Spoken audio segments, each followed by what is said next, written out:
제가 사실은 이 작품 전에 2020년도에 김일성의 아이들이라는 작품을 만들었어요. 그래서 그때도 극장에 개봉하고 많은 관객들이 찾아주셨던 영화인데요. 그 영화는 16년이라는 굉장히 오랜 시간에 걸쳐서 완성시킨 작품입니다. 내용은 아시는 분들이 꽤 있으실 것 같은데 간단히 말씀드리면 1950년 한국전쟁이 일어났을 때 북한의 전쟁고아들이 한 공식적으로는 5,000명, 비공식적으로는 10,000명 정도가 이주를 합니다. 동유럽으로. 그래서 동유럽 곳곳에서 아이들이 한 7년에서 8년 정도를 살았어요. 그래서 이제 그런 역사적 사건을 추적한 내용인데요. 그 이야기는 북한에 있는 당시에 아이들이 한 10,000명 정도가 나가니까 북한의 모든 정치, 경제, 문화, 교육 이런 시스템들이 아이들 때문에 어쩔 수 없이 다 바깥으로 돌출된 거예요. 그러니까 조금 쉽게 말씀드리면 우리가 친북주의자들이 북한을 갔다 오고 나서 마치 북한은 다 본 것처럼 얘기해요. 제대로 본 것처럼. 근데 그게 결코 아니거든요. 북한에 자유가 있습니까? 뭐가 있습니까? 그렇기 때문에 북한 당국이 보여주고 싶은 걸 보고 와서 마치 북한을 많이 잘 안다 이렇게 얘기하는데 사실 그건 제대로 된 것이 아니거든요. 사실에 기초한 것도 아니고. 저는 이 사건이 왜 중요했냐면 북한을 직접 들어가진 않았지만 당시 1950년도에 북한 체제가 또 김일성주의가 어떻게 만들어졌는지를 아주 잘 알 수 있는 마치 어떤 보물의 원석 같은 거였어요. 그 원석을 캐는 느낌으로 사실 이 영화를 만들었고요. 16년이라는 오랜 시간에 걸쳐서 이 영화를 완성시켰는데 영화 끝나고 나서 마치 머릿속에 잔상처럼 남는 게 하나 있었어요. 그게 뭐냐면 저희 영화에서도 등장합니다. 그 굉장히 중요한 포인트인데 김일성주의에 빠져있는 어떤 그 북한 체제의 아주 극명한 모순을 갖다가 이제 들어오는 거예요. 이승만 괴뢰도당을 타도하자라는 구호가 마치 어떤 잔상처럼 남아있는 거예요. 영화 속에서는 1995년에 평양을 방문한 한 기독교 목사님이 평양 거리에서 직접 목격한 장면이기도 합니다. 커다란 플래카드에 이승만 괴뢰도당을 타도하자. 근데 저는 사실은 저널리스트 입장에서 너무 이해가 안 되는 거예요. 왜냐하면 1960년도에 이승만 정권은 막을 내리지 않았습니까? 사회적으로. 근데 어떻게 한 60년이 지난 지금까지도 아직까지도 이승만 괴뢰도당을 타도하자는 구호가 북한 사회에 난무하고 있는지 정말 이해가 안 가더라고요.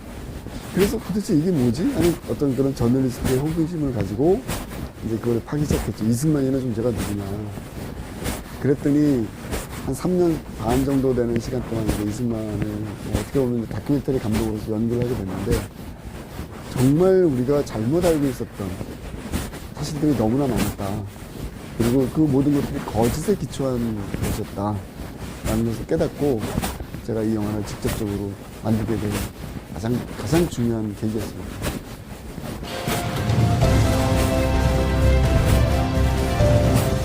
아무래도 이 국방TV니까 대한민국의 안보와 관련된 부분이죠.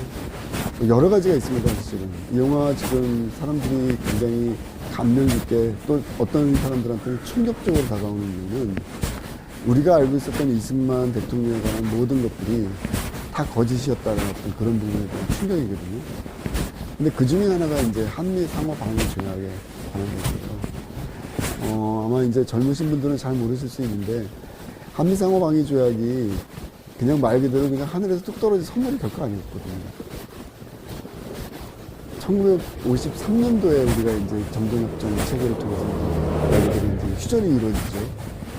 근데 사실은 객관적인 자료에서 다 이야기하고 있듯이 미국은 한반도에서 사실상 전쟁 이전의 상태로 그냥 머무는 것을 만족했어요. 특별히 한반도에 특별한 어떤 이해관계가 없었습니다, 사실. 지금과는 굉장히 다른 상황이었죠. 그 당시만 하더라도 일본이 동북아시아의 안보 체제에서 가장 중요한 국가였고 모든 안보의 기본적인 시스템들이 일본을 중심으로 만들어졌었거든요. 사실 한국은 그렇게 큰 관심거리가 아니었습니다, 사실. 그런 상황 속에서 전쟁이 났고 전쟁이 난 이후에 모든 것이 초토화되고 결국 남한에는 아무것도 남아있는 것들이 없는 그런 아주 비참한 상황 속에서 미국까지 떠나버리면 사실 대한민국은 언제 다시 북한에 의해서 또는 중국 공산당과 소련군에 의해서 한반도가 위험한 순간에 처할지 모르는 그런 절체절명의 순간이었거든요. 50년대 상황이. 그러니까 이 모든 상황을 이승만의 신의 한 수가 바로 이승만 대통령이 걸렸던 신의 한 수가 결국엔 방공포 석방이라는 사건이었거든요. 이 사건은 당시에 미국, 영국 같은 연합군들에게는 엄청난 충격이었어요. 쉽게 말씀드리면 미국 입장에서는 하루속히 전쟁을 끝나는 것을 원했던 것이거든요. 근데 이 방공포 석방을 통해 갖고 전쟁이라는 게 마지막에 마무리되려면 포로 협상이 가장 중요한 거거든요. 근데 이 포로 협상의 가장 핵심적인 부분이 남한에 거주하고 있던, 보유하고 있던 우리가 방공포로들을 일제히 석방하니까 이 모든 정전협정이 완전히 하루아침에 무겁게 되어버리는 거예요. 그러니까 사실은 공산 측인 북한이나 중국민도 사실은 굉장히 충격이었지만 당시 연합국인 미국과 영국 같은 나라들도 너무나 큰 충격을 받은 거예요. 그래서 결국에는 서둘러서 당시에 덜레스 국무장관이 한국에 급파되고 미국의 강요들이 한국에 들어와서 이승만 대통령과 회의를 합니다. 우리가 이제 좀 잘 해줄 테니까 좀 쉽게 말한다면은 경제 지원이나 이승만 대통령이 원했던 거는 경제적 원조, 그 다음에 주한미군의 주둔, 그 다음에 한국군의 증강, 이 세 가지였거든요. 이런 내용들을 이제 거의 뭐 전폭적으로 다 받아들인 거죠. 그러니까 저는 이게 이승만의 정말 외교의 달인으로서의 정말 신의 한 수였다. 그리고 중요한 거는 이 한미 상호 방위 조약이 1953년도에 이제 체결이 되고 실질적인 발효가 이제 그 이후에 이루어지는데 이것이야말로 대한민국이 안전하게 우리나라 같은 경제 번영을 이룩할 수 있는데 정말 중요한 토대였다. 근데 이런 사실들을 지금 대한민국 국민들이 잘 몰라요. 그러니까 그냥 우리가 잘나서 오늘날 이렇게 선진국이 되고 북한보다 잘 사는 나라가 되고 우리 국방력이 강화됐다 이렇게 얘기하는데요. 그거 아니거든요. 누군가의 희생과 그 다음에 열정이 없이는 이런 것들이 이루어질 수 없었던 것이다 라는 생각이 들고요. 그런 측면에서 저는 이승만 대통령의 대한민국의 안보와 안정이라는 측면에서 저는 그 공을 우리가 높이 평가해야 된다. 저는 그렇게 생각하고 있습니다.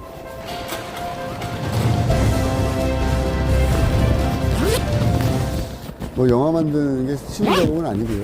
다큐멘터리는 상업영화와 달리 아무래도 이제 관심들이 그렇게 많지 않습니다. 그렇기 때문에 지금 대한민국에서 벌어지고 있는 건국전쟁 열풍이라고 표현하면 좋을 것 같아요. 이런 것들은 사실 굉장히 기적적인 일이다. 저는 그렇게 생각이 들고요.